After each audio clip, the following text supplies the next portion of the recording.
지금 이 순간에도 전 세계 학자들은 한 가지 미스터리를 풀지 못하고 있습니다. 한국에서 5,000km나 떨어진 머나먼 땅, 그곳에 사는 사람들이 한글을 사용하고 있다는 사실을 말입니다.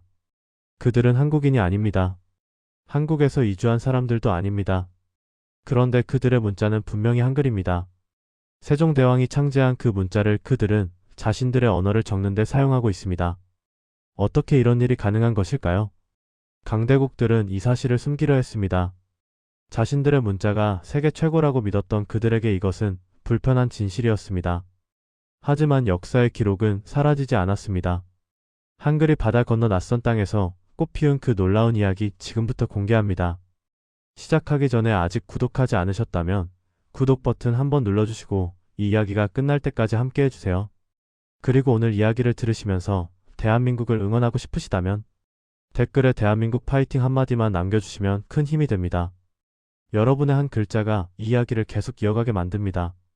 서양의 강대국들은 오랫동안 자신들의 문자가 세계에서 가장 우수하다고 믿어왔습니다. 알파벳은 문명의 상징이었고 라틴 문자를 사용하는 것이 곧 선진국의 증표처럼 여겨졌습니다. 영국과 프랑스, 스페인과 포르투갈은 세계 곳곳을 식민지로 만들면서 자신들의 언어와 문자를 강요했습니다. 그들의 논리는 단순했습니다.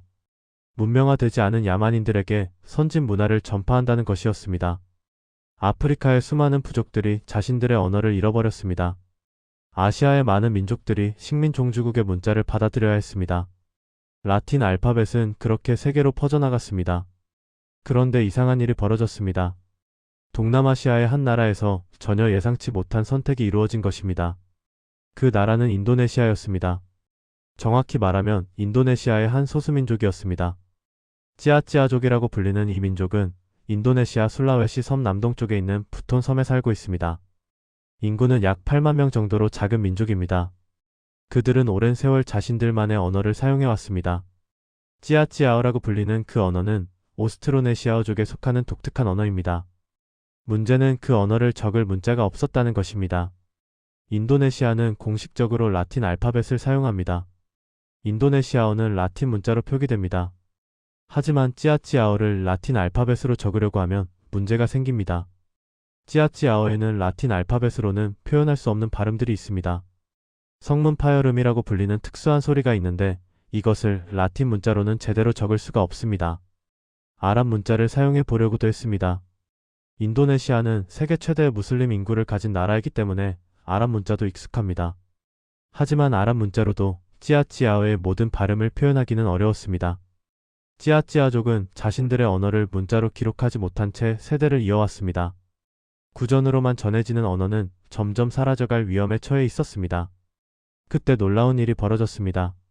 2009년 찌아찌아족은 한글을 자신들의 공식 문자로 채택한다고 발표했습니다. 한국에서 5,000km나 떨어진 인도네시아의 작은 섬에서 한글이 공식 문자가 된 것입니다. 세계 언어학계가 깜짝 놀랐습니다. 서양 학자들은 처음에 믿지 않았습니다. 어떻게 한국의 문자가 전혀 관련 없는 동남아시아 소수민족의 언어를 표기하는 데 사용될 수 있단 말인가? 그것은 불가능한 일처럼 보였습니다. 하지만 한글은 해냈습니다. 찌아찌아어의 모든 발음을 완벽하게 표기할 수 있었습니다. 라틴 알파벳으로는 적을 수 없었던 성문 파열음도 한글로는 표현이 가능했습니다. 한글의 과학적인 구조가 빛을 발한 것입니다. 세종대왕이 500년도 더 전에 만든 문자가 2,000km 떨어진 낯선 땅에서 다른 민족의 언어를 살리는 데 사용되고 있다니 이것이 가능하다는 것 자체가 놀라운 일이었습니다. 이 이야기를 제대로 이해하려면 한글이 어떤 문자인지부터 알아야 합니다. 한글은 1443년 세종대왕이 창제하고 1446년에 반포한 문자입니다. 그 전까지 우리 조상들은 한자를 빌려서 우리말을 적었습니다. 하지만 한자는 중국어를 위한 문자였기 때문에 우리말을 제대로 표현하기 어려웠습니다. 또한 한자는 글자 수가 수만 개에 달하고 배우기가 매우 어려워서 일반 백성들은 글을 읽고 쓰는 것이 거의 불가능했습니다. 세종대왕은 이것을 안타깝게 여겼습니다. 백성들이 하고 싶은 말이 있어도 글로 표현하지 못하는 현실이 마음 아팠던 것입니다. 세종대왕은 학자들과 함께 연구 끝에 완전히 새로운 문자를 만들어냈습니다. 그것이 바로 훈민정음, 지금 우리가 한글이라고 부르는 문자입니다. 한글의 가장 큰 특징은 과학적이고 체계적인 구조입니다. 자음 글자는 발음할 때 혀와 입술, 목구멍의 모양을 본떠서 만들었습니다. 예를 들어 기역은 혀가 목구멍을 막는 모양을, 미음은 입술이 다물어지는 모양을 본뜬 것입니다. 모음 글자는 하늘과 땅과 사람을 상징하는 천지인 삼재를 기본으로 만들었습니다. 이렇게 만들어진 기본 글자들을 조합하면 무한에 가까운 소리를 표현할 수 있습니다. 세 개의 다른 문자들과 비교해보면 한글의 우수성이 더욱 분명해집니다. 영어를 적는 라틴 알파벳은 페니키아 문자에서 발전한 것으로 수천 년의 역사를 거치면서 여러 언어에 적용되다 보니 불규칙하고 비효율적인 면이 많습니다. 영어에서 같은 철자가 다르게 발음되거나 다른 철자가 같게 발음되는 경우가 많은 것이 그 예입니다. 일본의 히라가나와 카타카나는 한자에서 파생된 음절 문자로 표현할 수 있는 소리의 범위가 제한적입니다. 중국의 한자는 표의 문자로서 글자 하나가 의미를 나타내기 때문에 새로운 발음을 표기하는 데는 적합하지 않습니다. 반면 한글은 소리를 기록하기 위해 처음부터 과학적으로 설계된 문자입니다. 자음과 모음을 조합하는 방식이기 때문에 적은 수의 기본 글자로 거의 모든 소리를 표현할 수 있습니다. 유네스코가 한글을 인류의 위대한 문화유산으로 인정한 이유가 여기에 있습니다.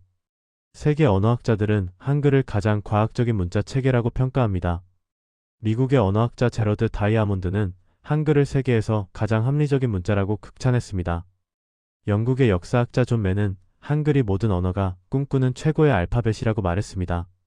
이런 한글의 우수성이 찌아찌아족의 문제를 해결한 것입니다. 찌아찌아어에는 약 28개의 자음과 6개의 모음이 있습니다. 특히 성문 파열음이라는 특수한 자음이 있는데 이것은 목구멍에서 공기를 갑자기 터뜨리듯이 내는 소리입니다. 라틴 알파벳에는 이 소리를 표기할 글자가 없습니다.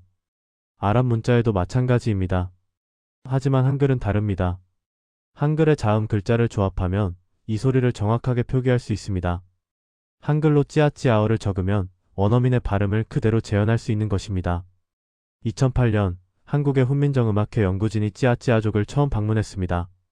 그들은 찌아찌아어를 분석하고 한글로 표기하는 방법을 연구했습니다. 결과는 놀라웠습니다. 한글이 찌아찌아어의 모든 발음을 완벽하게 표기할 수 있다는 것이 확인되었습니다. 연구진은 찌아찌아어 한글 표기법을 만들고 교과서를 제작했습니다.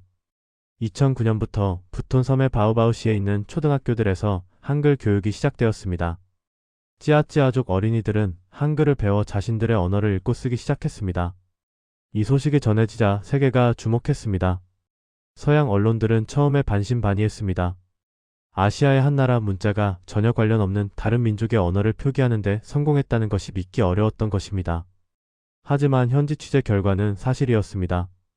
찌아찌아족 어린이들은 한글을 배우고 있었고 한글로 자신들의 언어를 읽고 쓰고 있었습니다. 서양 학자들은 인정할 수밖에 없었습니다. 한글이 보편적인 음성 문자로서의 가능성을 입증한 것입니다. 강대국들의 반응은 미묘했습니다. 트럼프 대통령이 이끄는 미국은 영어와 라틴 알파벳의 세계적 지배력을 당연시해왔습니다. 영어는 국제 공용어이고 라틴 문자는 세계에서 가장 널리 쓰이는 문자입니다. 그런데 라틴 알파벳으로는 표기할 수 없는 언어를 한글이 표기할 수 있다는 것은 불편한 진실이었습니다. 미국 언론들은 이 이야기를 크게 다루지 않았습니다. 중국의 시진핑 국가주석도 한자의 위상에 민감합니다. 중국은 한자가 동아시아 문명의 중심이라고 주장해왔습니다. 한국, 일본, 베트남 등이 역사적으로 한자를 사용했다는 것이 그 근거입니다. 그런데 한국의 한글이 다른 민족의 언어까지 표기하는데 성공했다는 소식은 달갑지 않았습니다. 중국 관영 매체들도 이 뉴스를 거의 보도하지 않았습니다. 일본의 반응도 비슷했습니다. 일본은 오랫동안 한글을 폄하해왔습니다. 일제강점기의 일본은 한글 사용을 금지하고 일본어를 강요했습니다. 한글을 열등한 문자로 취급했습니다. 그런데 그 한글이 세계 언어학계에서 가장 과학적인 문자로 인정받고 다른 민족의 언어까지 표기하는 데 사용되고 있다니 일본으로서는 씁쓸한 일이었습니다. 타카이치 사나에 총리가 이끄는 현재의 일본 정부도 이 주제에 대해서는 침묵하고 있습니다. 김정은 국무위원장이 통치하는 북한도 한글을 사용합니다. 남북한이 같은 문자를 쓴다는 것은 분단의 아픔 속에서도 하나의 민족임을 확인시켜주는 끈입니다. 북한에서는 한글을 조선글이라고 부르지만 본질은 같습니다. 세종대왕이 창제한 그 문자입니다. 찌아찌아족이 한글을 채택했다는 소식이 북한에도 전해졌을 것입니다. 그것이 남한 학자들의 주도로 이루어졌다는 점에서 북한은 복잡한 심경이었을 것입니다. 한글이 해외에서 다른 민족의 문자로 채택된 것은 찌아찌아족이 처음이 아닙니다. 비슷한 시도가 다른 곳에서도 있었습니다. 솔로몬 제도의 일부 부족들도 한글 도입을 검토한 적이 있습니다. 태평양의 작은 섬나라들 중 자체 문자가 없는 곳들이 한글에 관심을 보였습니다. 인도의 일부 소수민족들도 마찬가지입니다. 한글의 과학적 우수성이 알려지면서 문자 없는 언어들이 한글을 검토하는 사례가 늘어난 것입니다. 이것은 단순히 문자의 문제가 아닙니다. 문화와 정체성의 문제입니다. 언어는 민족의 혼입니다. 언어가 사라지면 민족의 정체성도 희미해집니다. 세계에는 약 7,000개의 언어가 있는데 그중 상당수가 소멸 위기에 처해 있습니다. 문자가 없는 언어는 특히 위험합니다. 구전으로만 전해지는 언어는 노인 세대가 세상을 떠나면 함께 사라질 수 있습니다. 찌아찌아족도 그런 위기에 처해 있었습니다. 젊은 세대들은 인도네시아와 라틴 문자만 배우고 할아버지 할머니의 언어인 찌아찌아어는 잊혀져 가고 있었습니다. 한글이 이 위기를 막았습니다. 찌아찌아족 어린이들은 이제 자신들의 언어를 글로 배울 수 있게 되었습니다. 학교에서 한글로 찌아찌아어를 배우고 집에 가서 할아버지 할머니와 그 언어로 대화합니다. 세대 간의 언어 단절이 막아진 것입니다. 한글 덕분에 찌아찌아어는 살아남을 수 있게 되었습니다. 이것은 한글의 승리일 뿐 아니라 인류 문화 다양성의 승리이기도 합니다. 찌아찌아족에게 한글은 단순한 문자 이상의 의미가 있습니다. 그들은 한글을 배우면서 한국에 대해서도 알게 되었습니다. 한국 드라마와 케이팝이 붙은 섬에도 전해졌습니다. 한류가 찌아찌아족 사이에서도 인기를 얻었습니다. 한국과 찌아찌아족 사이의 문화적 유대가 형성된 것입니다. 한국 정부와 민간 단체들의 지원도 이어졌습니다. 한글 교육 자료와 교사 파견, 장학금 지원 등이 계속되었습니다. 작은 인연으로 시작된 관계가 점점 깊어졌습니다. 물론 순탄하지만은 않았습니다. 인도네시아 중앙정부는 찌아찌아족의 한글 사용에 대해 미온적인 태도를 보였습니다. 인도네시아는 라틴 알파벳을 공식 문자로 사용하는 나라입니다. 소수민족이 외국 문자를 도입하는 것에 대한 우려가 있었습니다. 일부에서는 국가 통합을 해칠 수 있다는 목소리도 나왔습니다. 한국 내에서도 논란이 있었습니다. 왜 한글을 다른 나라에 수출해야 하느냐, 그 비용과 노력을 국내 한글 교육에 쓰는 것이 낫지 않느냐는 의견도 있었습니다. 하지만 찌아찌아족 사람들의 반응이 모든 것을 말해주었습니다. 그들은 한글을 사랑했습니다. 처음으로 자신들의 언어를 글로 쓸 수 있게 된 기쁨, 자녀들이 학교에서 조상의 언어를 배우는 것을 보는 뿌듯함, 그것은 무엇과도 바꿀 수 없는 것이었습니다. 바오바오시의 한 초등학교에서는 입학식 때 어린이들이 한글로 쓴 시를 낭독합니다. 찌아찌아어로 된 시를 한글로 적은 것입니다. 이 장면을 보면 누구라도 감동하지 않을 수 없습니다. 한글의 우수성은 이미 세계적으로 인정받고 있습니다. 유네스코는 1989년부터 세종대왕 문해상을 제정하여 문맹 퇴치에 기여한 개인이나 단체에 수여하고 있습니다. 세계에서 문맹 퇴치에 가장 기여한 문자로 한글을 인정한 것입니다. 매년 9월 8일 세계 문해의 날에 이 상이 수여됩니다. 한글이 세계의 문맹 퇴치에 기여할 수 있는 잠재력을 유네스코가 공식적으로 인정한 것입니다. 실제로 한글은 배우기 쉬운 것으로 유명합니다. 한글의 기본 원리를 이해하면 몇 시간 만에 글자를 읽을 수 있습니다. 물론 한국어를 유창하게 하려면 오랜 시간이 필요하지만 한글 자체를 익히는 것은 매우 빠릅니다. 이것이 문맹 퇴치에서 한글이 가진 강점입니다. 글을 모르는 사람들에게 복잡한 문자를 가르치려면 몇 년이 걸릴 수 있습니다. 하지만 한글은 짧은 시간에 배울 수 있기 때문에 문해 교육이 이상적입니다. 세종대왕은 훈민정음을 창제하면서 이렇게 말씀하셨습니다. 슬기로운 사람은 아침나절이 끝나기 전에 깨칠 것이요 비록 어리석은 사람이라도 열흘이면 배울 수 있다고 하셨습니다. 500년 전의 말씀이 오늘날에도 그대로 맞습니다. 한글의 과학적 구조 덕분에 누구나 쉽게 배울 수 있습니다. 이것이 한글이 세계의 문자 없는 언어들에게 희망이 될 수 있는 이유입니다. 한글의 세계화는 이제 새로운 단계로 접어들고 있습니다. K-팝과 한류의 열풍으로 한국어와 한글을 배우려는 외국인들이 급증하고 있습니다. 방시혁 하이브 의장이 키운 BTS의 전 세계적인 인기 덕분에 수많은 젊은이들이 한국어를 공부하고 있습니다. 미국, 유럽, 남미, 동남아시아 등 전 세계에서 한국어 학습 열풍이 불고 있습니다. 한국어 능력 시험 응시자 수가 매년 최고 기록을 갱신하고 있습니다. 한글은 이제 한국인만의 문자가 아니라 세계인이 배우고 싶어하는 문자가 되었습니다. 이재명 더불어민주당 대표를 비롯한 한국의 정치인들도 한글의 세계화를 지지하고 있습니다. 여야를 막론하고 한글과 한국어의 해외 보급에 관심을 기울이고 있습니다. 세종학당이 세계 각국에 설립되어 한국어와 한글을 가르치고 있습니다. 정부 예산이 투입되고 민간의 노력도 이어지고 있습니다. 한글은 대한민국의 가장 자랑스러운 문화유산이자 소프트파워입니다. 이재용 삼성전자 회장이 이끄는 삼성은 전 세계에서 갤럭시 스마트폰을 판매하고 있는데 그 스마트폰에는 한글 자판이 기본으로 탑재되어 있습니다. 세계 어디서든 삼성폰을 사면 한글을 입력할 수 있습니다. 구강모 LG그룹 회장이 이끄는 LG의 제품들도 마찬가지입니다. 한국 기업들의 글로벌 성공이 한글의 세계화에도 기여하고 있는 것입니다. 기업과 문화가 함께 가고 있습니다. 찌아찌아족의 한글 사용은 이런 큰 흐름의 한 부분입니다. 하지만 그 의미는 결코 작지 않습니다. 한글이 한국어만을 위한 문자가 아니라 다른 언어도 표기할 수 있는 보편적인 문자임을 증명했기 때문입니다. 이것은 한글의 과학성을 다시 한번 입증한 것입니다. 세종대왕이 만든 이 놀라운 문자가 500년이 지난 오늘날 5,000km 떨어진 섬에서 다른 민족의 언어를 살리고 있다니 이보다 더 자랑스러운 일이 있을까요?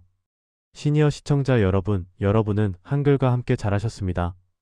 어린 시절 한글을 배우고 한글로 책을 읽고 한글로 편지를 쓰셨습니다. 한글은 여러분의 삶과 함께한 문자입니다. 그 한글이 이제 세계로 뻗어나가고 있습니다. 먼 나라의 낯선 민족이 한글로 자신들의 언어를 기록하고 있습니다. 이것이 얼마나 대단한 일인지 아시겠습니까? 서양의 알파벳, 중국의 한자, 일본의 가나, 문자가 하지 못한 일을 한글이 해내고 있습니다. 최태원 SK그룹 회장은 사회적 가치 창출을 기업 경영의 핵심으로 삼고 있습니다. SK는 사회공헌 활동의 일환으로 해외 한글 교육 지원에도 참여하고 있습니다. 정의선 현대자동차그룹 회장이 이끄는 현대차도 문화사업에 관심을 기울이고 있습니다. 한국의 대기업들이 한글과 한국 문화의 세계화에 동참하고 있는 것입니다. 기업의 사회적 책임이 문화 보급과 만나는 좋은 사례입니다. 한글의 세계화는 단순히 문자를 수출하는 것이 아닙니다. 한국의 정신을 세계화 나누는 것입니다. 세종대왕이 한글을 만든 정신은 무엇이었습니까? 백성을 사랑하는 마음, 모든 사람이 글을 읽고 쓸 수 있어야 한다는 신념, 소통과 교육에 대한 열정이었습니다. 그 정신이 한글에 담겨 있습니다. 한글이 세계로 퍼져나간다는 것은 그 정신도 함께 퍼져나간다는 것입니다. 찌아찌아족 어린이들이 한글을 배울 때 그들은 세종대왕의 사랑과 지혜도 함께 배우는 것입니다. 강대국들은 오랫동안 자신들의 문자와 언어를 세계에 강요해왔습니다. 식민 지배를 통해, 경제적 패권을 통해, 문화적 영향력을 통해 자신들의 문자를 퍼뜨렸습니다. 하지만 한글은 다릅니다. 한글은 강요된 것이 아닙니다. 찌아찌아족이 스스로 선택한 것입니다. 그들이 여러 문자를 비교하고 검토한 끝에 한글이 가장 적합하다고 판단하여 채택한 것입니다. 이것이 진정한 문화의 힘입니다. 억지로 주입하는 것이 아니라 자연스럽게 받아들여지는 것, 그것이 소프트 파워입니다. 대한민국은 그 소프트 파워를 가지고 있습니다. 한글, K-팝, 한국 드라마, 한국 영화, 한국 음식까지 한국의 문화가 세계인들의 마음을 사로잡고 있습니다. 이것은 우연이 아닙니다. 오랜 역사 속에서 쌓아온 문화적 저력, 창의성과 열정, 그리고 세계와 소통하려는 개방적인 마음이 만들어낸 결과입니다. 한글이 찌아찌아족의 문자가 된 것은 이 큰 흐름의 하나입니다. 트럼프의 미국이 아메리카 퍼스트를 외치고 시진핑의 중국이 중화 부흥을 꿈꾸고 타카이치의 일본이 일본 우선주의를 내세우는 시대입니다. 각자 자국의 이익을 앞세우는 시대에 한국은 무엇을 내세울 수 있을까요? 한국은 문화의 힘으로 세계와 연결되고 있습니다. 강압이 아닌 매력으로, 지배가 아닌 공유로 세계와 손잡고 있습니다. 한글이 찌아찌아족에게 간 것은 식민 지배가 아니라 선물이었습니다. 그들의 언어를 살리기 위한 선물이었습니다. 미래는 어떻게 될까요? 한글이 더 많은 언어의 표기에 사용될 수 있을까요? 가능성은 열려 있습니다. 세계에는 아직 문자가 없는 언어가 수천 개 있습니다. 그중 상당수는 소멸 위기에 처해 있습니다. 한글이 그들의 구원이 될 수 있습니다. 물론 모든 언어에 한글이 적합한 것은 아닙니다. 언어마다 특성이 다르기 때문에 신중한 검토가 필요합니다. 하지만 찌아찌아족의 사례가 보여주듯이 한글은 놀라운 적응력을 가지고 있습니다. 한국어와 전혀 다른 언어인 찌아찌아어를 한글이 완벽하게 표기할 수 있다는 것은 한글의 과학적 설계가 얼마나 뛰어난지를 보여줍니다. 이것은 세종대왕의 위대함을 다시 한번 확인시켜줍니다. 500년 전에 만들어진 문자가 오늘날에도 새로운 쓰임새를 찾고 있다니 이것이야말로 시대를 초월한 천재성입니다. 세종대왕은 단순히 한국어를 위한 문자를 만든 것이 아니라 인류의 언어를 위한 도구를 만드신 것인지도 모릅니다. 시니어 시청자 여러분, 여러분이 평생 사용해오신 한글이 이토록 위대한 문자입니다. 자부심을 가지셔도 좋습니다. 세계 어디에 내놓아도 빛나는 우리의 문자입니다. 5,000km 떨어진 섬에서 낯선 민족이 우리 문자로 자신들의 언어를 기록하고 있습니다. 세종대왕이 이 소식을 들으셨다면 얼마나 기뻐하셨을까요? 백성을 사랑하는 마음으로 만든 한글이 이제 먼 나라 사람들까지 도와주고 있습니다. 한글의 사랑은 국경을 넘어 퍼져나가고 있습니다. 대한민국은 소리를 높이지 않았습니다. 한글이 세계 최고의 문자라고 자랑하지 않았습니다. 다른 나라의 문자가 열등하다고 비웃지 않았습니다. 그저 묵묵히 한글의 가치를 지켜왔습니다. 한글날을 기념하고 한글을 연구하고 한글 교육에 힘써왔습니다. 그리고 어느 순간 세계가 한글의 가치를 알아보았습니다. 유네스코가 인정했고 세계학자들이 칭찬했으며 먼 나라의 민족이 선택했습니다. 진짜 강한 것은 스스로 빛납니다. 선전하지 않아도 가치가 드러납니다. 한글이 그렇습니다. 세종대왕이 만든 이 놀라운 선물이 500년이 지난 오늘도 빛나고 있습니다. 오늘 이야기가 의미 있었다면 좋아요로 남겨주시고 다음 이야기에서도 우리가 몰랐던 세계의 이면을 계속 전해드리겠습니다. 대한민국 파이팅입니다.